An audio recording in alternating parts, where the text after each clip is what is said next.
Hey everyone, welcome back. I hope you guys are enjoying hearing my stories as much as I'm enjoying telling them and remembering them.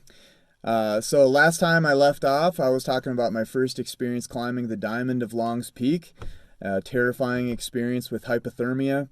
And this was during a little 6 month stint where I was back in Colorado right before I kind of moved on to California was my next destination. But so this was between living in Europe and living in California between climbing trips. But couple of big trips that stick out in my mind. The Diamond was one, and then getting caught in this avalanche was the other one. So that's the story I'm going to share with you today.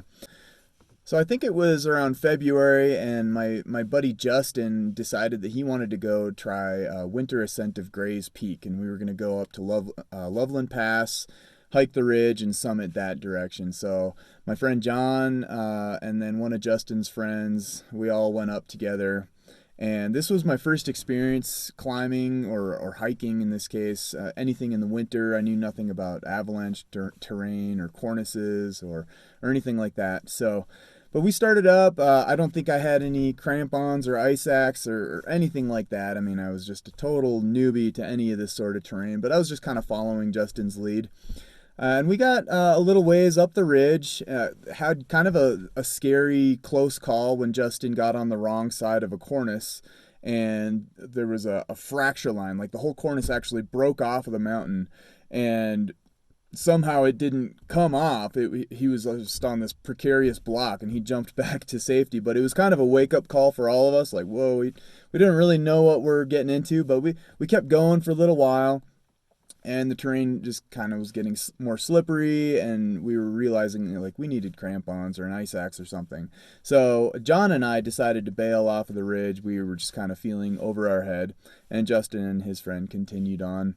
And for whatever reason, John and I decided instead of reversing the climbing and going back to Loveland Pass, that we were going to just beeline down to the road and then hitchhike back up to the pass where our car was. So we went off the ridge, started wallowing down this slope, and it was like chest deep powder, probably 30-degree angle snow. It was relatively warm, late morning. Anyone listening to this is probably thinking like, sounds like prime avalanche conditions, but we knew nothing about it. So we got all the way to the bottom of the slope. It was kind of a flatter terrain. We started hiking across towards the road, and I felt what seemed to be like a depth charge go off under my feet. And I had seen signs up there. They were doing avalanche blasting, and I was at first I was outraged. I'm like, what the heck? Why are they avalanche blasting on our mountain slope? Like, there's people up here. But nothing happened, so we just continued on. But I noticed behind me, like up on the ridge, some snow start trickling down, and I thought that was kind of interesting. But then after a couple seconds, I noticed it was picking up more speed and picking up more snow, and then all of a sudden it was like the entire slope was starting to come down towards us. Now, I wasn't too concerned because there was like a little uphill section, like a little undulation in the mountain between us and where all the snow was coming down. So I thought we were maybe safe. But as it picked up more and more snow, it just exploded over that uphill portion, and just was the whole mountain was like bearing down on us. So there I was, stuck in chest deep powder, completely pinned and unable to move, watching the entire mountain come down on me. And I just was panicking, and I yelled, "God help!" So once again, crying out to God for help in a dire situation, and He did. And what happened next was really interesting, and from what I've come to understand about avalanches, this probably shouldn't have happened, but the avalanche seemed to fork right before it got to me. Some went left, some went right. Unfortunately, my buddy John was swallowed up in the avalanche, and I watched in absolute horror as he just disappeared, and the avalanche continued flying down the mountain. And this was a really horrible situation because, and I haven't said anything about this before, but John was actually the brother of Steve, the guy that had died in a climbing accident with me just a few years before that. So I couldn't even imagine losing this other, like my other friend that were brothers. I wasn't going to be able to live with myself. So, I watched in horror as he just disappeared. And as the avalanche kind of came to a slow and to a stop and started to set up, at the last second, I saw his head pop up down at the very bottom of the snowfield, probably, I don't know, maybe 100 yards away. And so I hopped onto the avalanche debris, and it was crazy how hard it was. It was like almost like concrete. And I was able to just run down to him and dug him out, and was just so thankful and amazed that, he had survived. And Justin called us up on the radio and was freaking out, like, "Hey man, there was a huge avalanche. You guys okay?" And I felt bad. I kind of just played it off like it was nothing. I felt like embarrassed of what we had just gone through, and told him, yeah, it was no big deal. We're fine.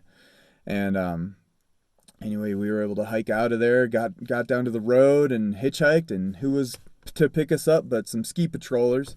So once they found out what we had just done, of course we got a pretty big reprimand, but they gave us a ride back up, and I was lucky to survive that one. So had a few other adventures during my stint back in Colorado.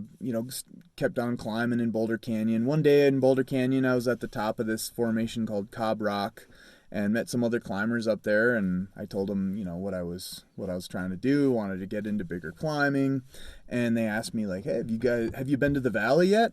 And I didn't know what that was. The internet was still kind of in its infancy, so I hadn't really, I didn't have a computer or anything. I wasn't researching things online. So the place to get information was still, word of mouth at climbing shops or at crags.